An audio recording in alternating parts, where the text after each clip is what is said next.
being closed, pastors being arrested, I began to wonder, where is our Constitution? The truth is, I bet a lot of you were wondering the same thing. So about 10 years ago, when I attended a free enterprise event, I met this passionate, Riley man by the name of Rick Green. And in fact, at that event, I got to meet not only Rick, but his entire family. They came out, they recited from memory a large portion of the Declaration, Constitution, and Bill of Rights. I was so touched by the call to pass the torch of freedom to the next generation that I began to study, learn, assert the Constitution in my own life. I'm reminded of the words spoken by Ronald Reagan in a very famous speech in 1964. Freedom is never more than one generation away from extinction. We didn't pass it on to our children in the bloodstream.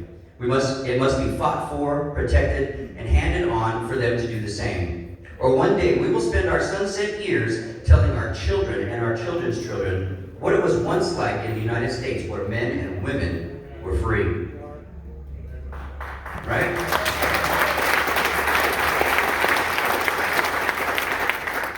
So about a month into the COVID shutdown, I began to host Zoom meetings, and that stemmed out of, again, park days. So many things have come out of the park days, and if you didn't catch this part, it's just individuals getting fired up and wanting to do something about it. All of us have the ability to do that. And so in your communities, in your homes, in your schools, wherever you're at, start something. It matters. And the opposition wants us to believe that one voice doesn't matter. Your vote doesn't matter. Well, in Post Falls, for example, that levy was shut down by 33 votes. So I believe every vote counts, right?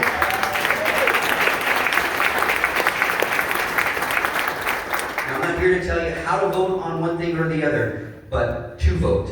And to do it with an education and an intellect where you've looked at the subject and made a decision on what you should do, what's best for you and your family, and how you want to live. So that's part of the reason why we also moved up here to North Idaho it was Casey. Casey had a video up, and he showed what was going on in downtown Coeur d'Alene with armed citizens exercising their Second Amendment rights. That's where I want to live.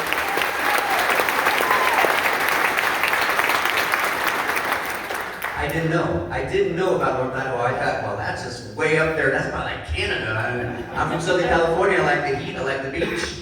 But I saw that, and I'm like, that's how I want to live. And so that's a major reason why a lot of us have moved from Southern California. And I've heard this, and if you're one of these people, we have a lot of grace and understanding that you hear your people are coming from California. Uh-oh. We don't want that here, right? We don't want that. We don't want what's in California here. Well, neither do we, and that's why we moved here, right? And we bring a fight like you wouldn't believe with people like Amy and everybody else that she mentioned. We're here to fight to keep Idaho free.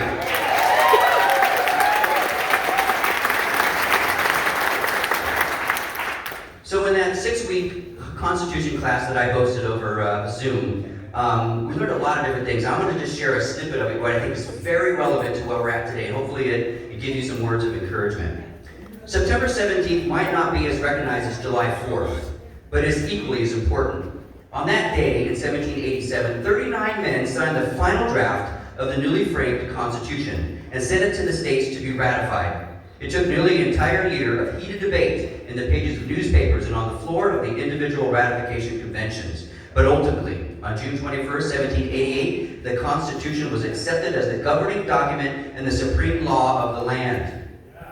With the unanimous election of George Washington and his inauguration as president on April 30th, 1789, America began a new chapter in her history and the history of the world. To honor this day, voted in 1952 to formally designate September 17th as Constitution Day. And in 2004, an amendment further instructed that the civil and educational authorities of states, counties, cities, and towns are urged to make plans for the proper observance of Constitution Day and Citizenship Day, and for the complete instruction of citizens in their responsibilities and opportunities as citizens of the United States. Furthermore, the law stipulates that any educational institution which receives federal funds must hold an educational program on the United States Constitution on September 17th. Whoa. Yeah. This law, however, is hardly a new idea. From the beginning of America's history, the Founding Fathers realized that the citizens must study the Constitution and its principles. For instance, George Washington explained that it was necessary to ensure the education of our youth in the science of government, reflecting that, in a republic, what species of knowledge can be equally important and what duty more pressing on its legislature than to patronize a plan for communicating it to those who are to be the future guardians of our liberties of the country. Let the divines and the philosophers, statesmen, and patriots unite their endeavors to renovate the age by impression the minds of men with the importance of educating their little boys and girls, of inculcating in the minds of youth the fear and love of the deity and universal philanthropy, and in subordination to these great principles, the love of their country, instructing them in the art of self-government, without which there never can act a wise part in the government of societies, great or small. James Madison, a key delegate to the convention, in addition to authoring part of the Federalist Papers, likewise remarked that it is universally admitted that a well-instructed people alone can be permanently a free people. Even in the generation following the Founding Fathers, leaders continued to rise up and staunchly defend the Constitution. Daniel Webster became perhaps the most well-known of this second generation of Americans and a respected constitutional scholar himself. In a 4th of July speech, he reminded the listeners that the American Constitution is the purchase of American valor. The Constitution is the great memorial of the deeds of our ancestors. Going on, Webster famously admonished the people to continually stand watch that the rights protected in the Constitution were never infringed upon or lost. We live under the only government that ever existed, which was framed by the unrestrained and deliberate consultations of the people. Miracles do not cluster. That which has happened but once in 6,000 years cannot be expected to happen often. Such a government, once gone, might leave a void to be filled for the ages with revolution, tumult, riot, and despotism. However, in a brief survey of American students and citizens today reveal a stunning lack of constitutional literacy. 96% of Americans can't name the right of petition. 88% don't know the right to assemble. 27% believe students should get punished by teachers or administrators for posting political opinions they don't agree with on social media.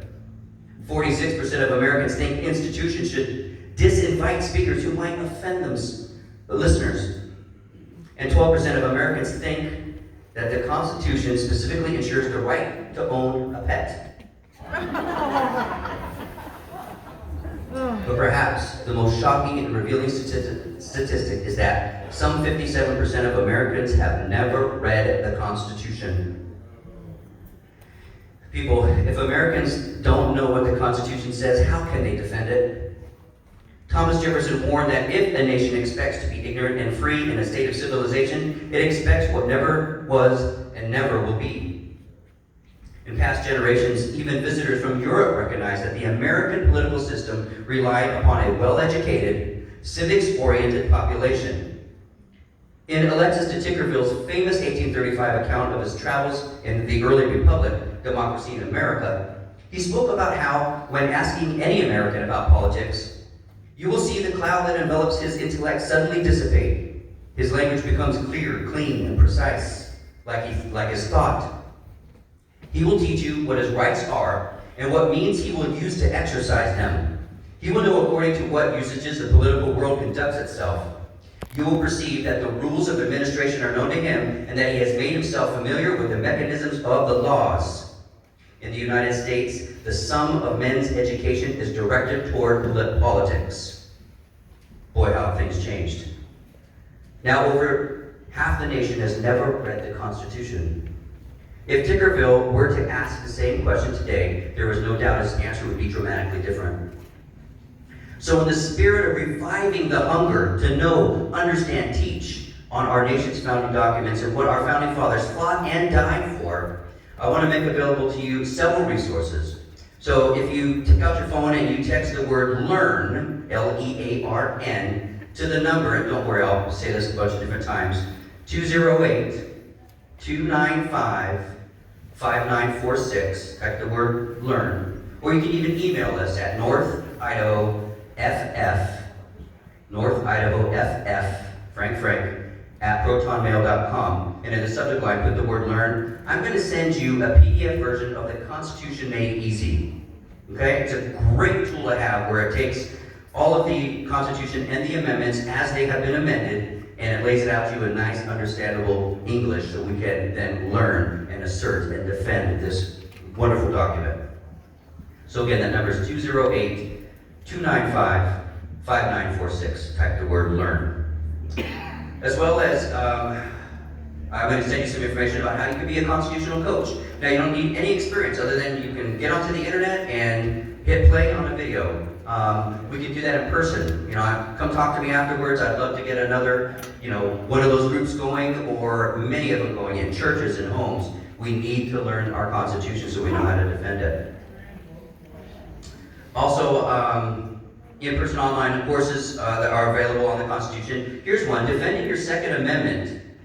We did this at a constitutional defense course hosted at Frontside Firearms in Pahrump, Nevada. It was a unique combination of intellectual and physical training that I don't think you can get anywhere else. It was 16 hours of firearms training, which was fantastic. It was really hot, but it was fantastic. And 8 hours of intellectual training in the classroom. So again, what does the Constitution say? How do we live that out in our daily lives today? My family and another NIF family attended this one in last June, and it was so worth the investment. I really encourage you to sign up to receive the resources and event information we have for you as North Idaho Freedom Fighters, and we're all North Idaho Freedom Fighters. So, also the Patriot Academy website, you'll find some great resources for you and your family, videos and books to arm you and your friends and family with the knowledge that George Washington explained was necessary to ensure the education of our youth in the science of government. So as a closing thought, George Washington explained to his nephew and soon-to-be Justice on the Supreme Court, Bushrod Washington, the power under the Constitution will always be with the people. But if the people are unaware of their power, then the door remains open to despots and tyrants who would usurp the power for themselves. Yeah. While September 17th is Constitution Day, knowing the Constitution and method of limited government it outlines is an everyday responsibility. Our prayer is that these resources will help you learn about the amazing system our founding fathers gave to us. And I'll finish with this. Hope has two daughters, anger and courage. Ooh. Anger at the way that things are today, and the courage to make a difference. Amen. God bless you and God bless America. Thank you.